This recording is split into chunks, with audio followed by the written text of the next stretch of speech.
Informasi lainnya, Saudara, Presiden Joko Widodo menyoroti masalah kebebasan beribadah yang terjadi di beberapa daerah di Indonesia dalam acara peringatan Hari Hak Asasi Manusia Sedunia.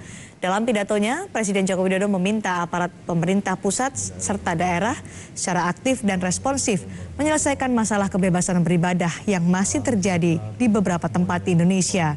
Presiden meminta penyelesaian masalah terkait kebebasan beribadah dilakukan secara damai dan bijak. Presiden menyebut perlindungan hak asasi manusia dapat dilakukan dengan pembangunan infrastruktur merata dan pembangunan sumber daya manusia.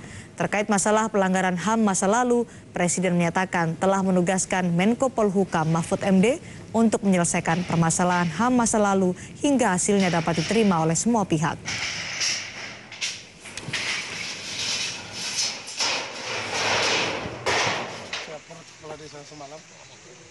Kita masih menghadapi beberapa masalah yang harus kita selesaikan. Saya mendengar masih ada masalah kebebasan beribadah di beberapa tempat. Untuk itu saya minta agar aparat pemerintah pusat, daerah secara aktif dan responsif untuk menyelesaikan masalah ini secara damai dan bijak. Terus kita dedikasikan sebagai prasarana untuk pemenuhan HAM dengan menjamin keterjangkauan hak mobilitas, hak kesehatan, hak pangan, dan hak kebutuhan dasar yang merata termasuk bahan bakar satu harga. Demikian